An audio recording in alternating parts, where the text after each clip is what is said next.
So I want to start off by saying that I'm filming this on my phone. Um, I don't think I'll use any of the cameras to film the duration of this, but if I do happen to do that, I will definitely be sure to notate. But this is a general of the equipment that I use.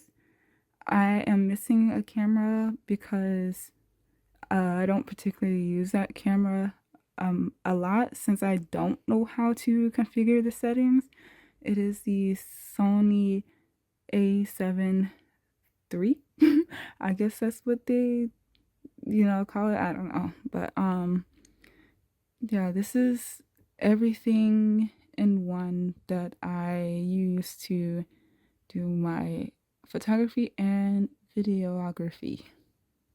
All right, so I am going to start off with the Canon because this is my very first camera. This is the camera I invested the most in. Let's see, and this is like basically my baby.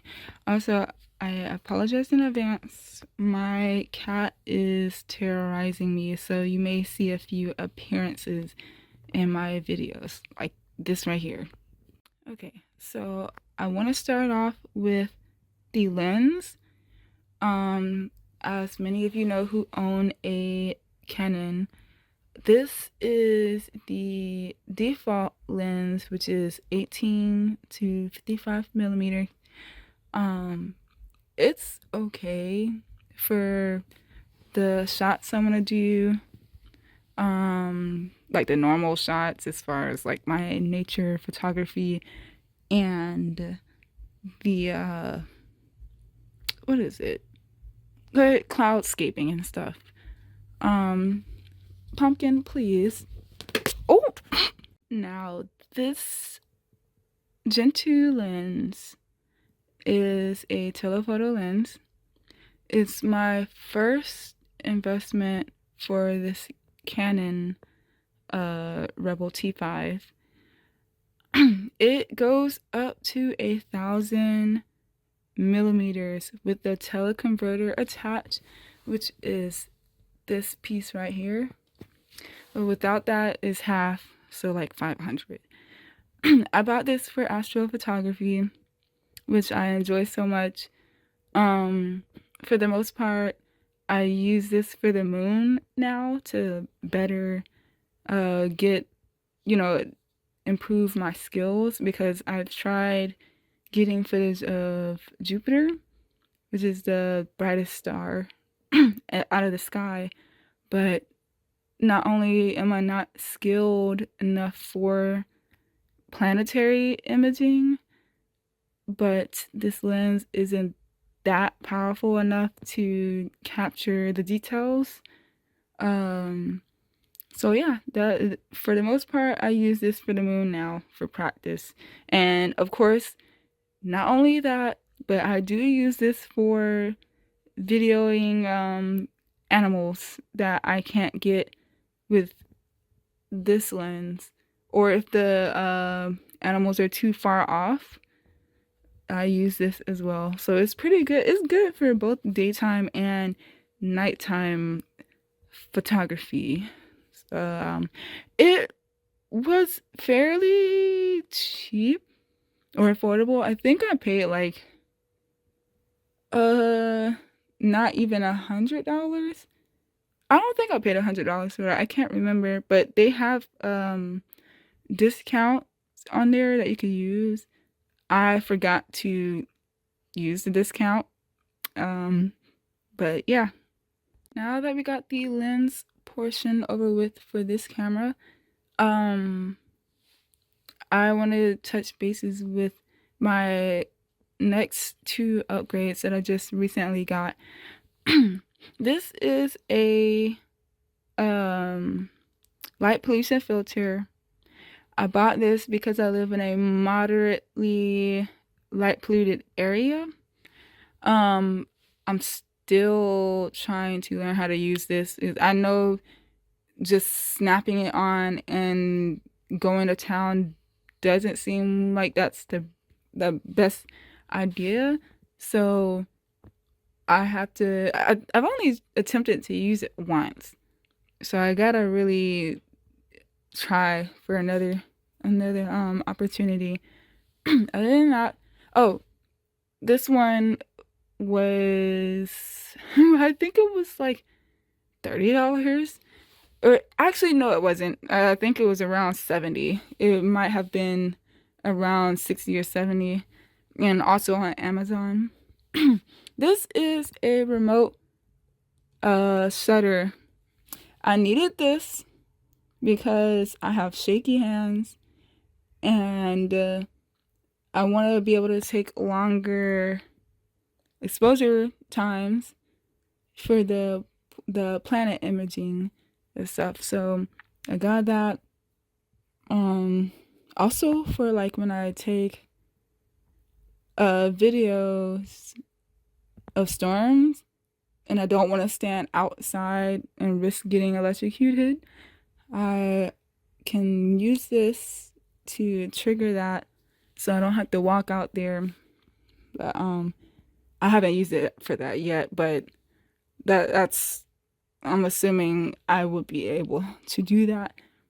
But for the most part, I just use it for trying to get like the Crab Nebula or what is it? Or the galaxy and stuff like that. So yeah, I think this one was also affordable. I feel like it was $30. I have to recheck. But yep. That will be it for the Canon camera. Okay, so this camera is my brother's. He allowed me to borrow it.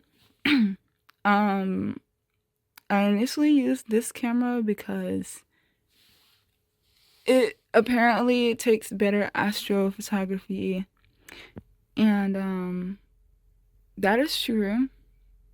Compared to the Canon that I have, since the Canon's crop censored, um, but now I ended up getting bored of this camera because of the Sony that I have and the upgrades that I have for the Canon. But yeah, this is the Nikon D3400. If I need to take multiple different angles of something that I'm shooting, I will bring all three of my cameras out to get better angles and stuff. But for the most part, this camera's alright. It's just right now it's kind of just collecting dust if I'm being completely honest. Okay, last but not least, at least for today, this is the Sony FX6. It is provided by my college because I am in school for digital cinematography. So I'm lucky to have something like this because I cannot afford it without. But this is a really good camera. I'm still learning everything about it. As you can tell, this is far different from the Nikon and the Canon. One, this is a cinema camera. It doesn't take pictures, it just takes videos. I like this camera because it makes me feel like a cinematographer. Like, it makes me feel the part. It has a lot of perks on it. I think this is one of my favorites, being able to maximize the focus. Yeah, focus mag right here. It's pretty good. I think it's like 600 times zoom, something like that. But The lens goes up to, what is it? To, oh, I lied. It goes up to 105. That's what it goes up to. And this is where you would put the boom mic, which I usually use, but I still don't really understand it. What else? This is the viewport. Oh, apparently I don't know how to, hello? What? Oh, yeah, viewport right here. I had to put this whole, or assemble the whole camera myself, which wasn't too bad. I did that like several months ago, so I don't even remember how it went. This camera I rarely use. I only use it when it comes to like assignments and when I want to do long shoots of like the moon and stuff, but I do plan on doing different projects for that. And with this camera, I don't have any thoughts on the battery life just yet, but I do know that the battery drains quickly in colder temperatures. I had to learn that the hard way. And then all these cool gadgets on the side here. I like I said, I rarely use this camera, but I do know I've gotten in the habit of using manual focus. So whenever I do pick this back up, that's probably what I'm gonna do, is swap it back over to manual focus instead of auto. And I don't think I really have any more thoughts on this. I just know that this camera is pretty cool. And yeah, I think that's pretty much it for this. And now that we got the cameras out of the way, this is a, what is it, Manfrotto tripod. I have another tripod that was cheap that I got from Best Buy because I needed 2 tripods with all the freaking cameras that I have. This tripod is stable. The other tripod that I have is garbage, and you know, as a matter of fact, let me go get it. Okay. So yeah, these are the 2 tripods that I have. This tripod right here, I don't like because it's cheap. It's like cheap in quality for the price that I paid. It's flimsy and it's not stable at all. But I guess in the end, that kind of makes sense because the weight, let's see, I guess it's decent to be able to hold this Canon up, but the weight is still kind of harsh on this tripod here. So it shakes a lot with even the smallest touch, and that's probably why I ended up getting the remote shutter. But let's see. I think it also shakes when it's windy. So that's another thing I don't like. I think this tripod is probably best for like a cell phone or something smaller, but as far as like DSLRs, I don't really like putting my camera on there. But yeah.